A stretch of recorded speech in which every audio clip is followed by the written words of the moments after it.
Welcome.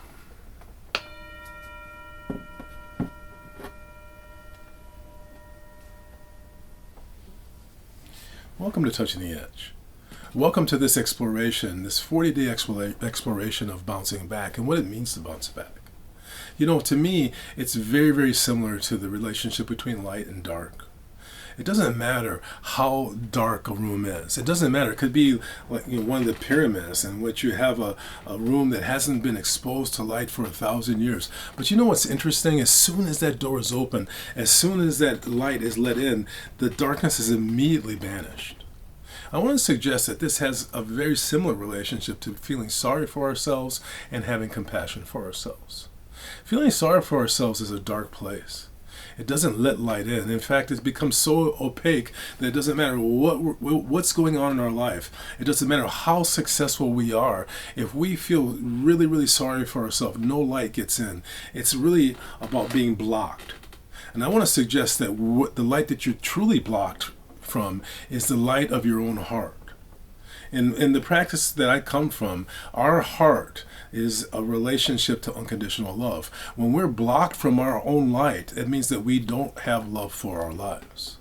And in that space of being blocked from our own light, we fall into the deep darkness of feeling sorry for ourselves. It's almost like we feel like we're unlucky or born underneath a bad sign. Now, I want to suggest that the light of self-compassion is completely different.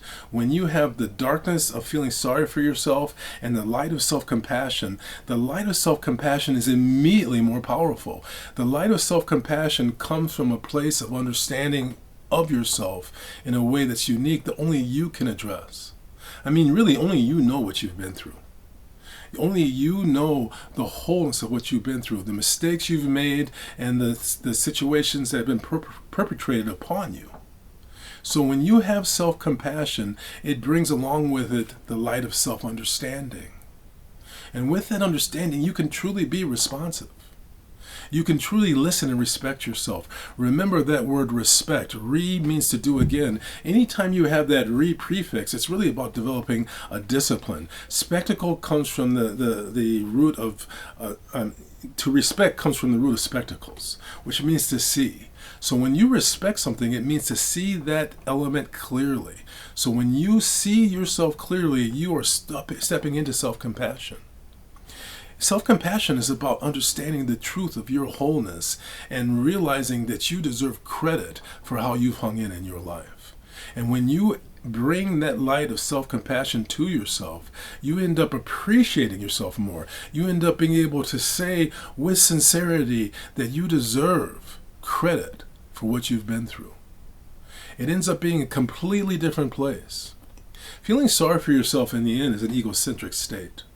You know, I used to live in that state. I felt so sorry for myself, and I had good reason to.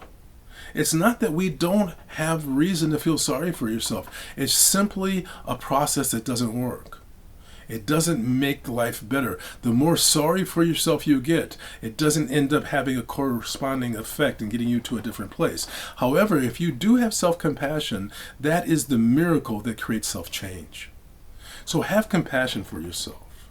When you do, you will initiate the process of bouncing back. Thank you so much for joining. I'm going to ring the bell. I'm going to ask you to listen carefully. Here we go.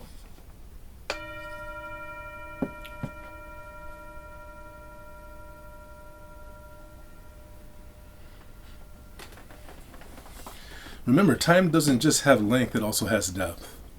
And in the depth of time, if we truly, truly connect with that deep, deep, deep well of compassion, the light from our heart shines into the world and changes everything.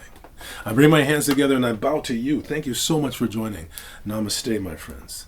Thank you.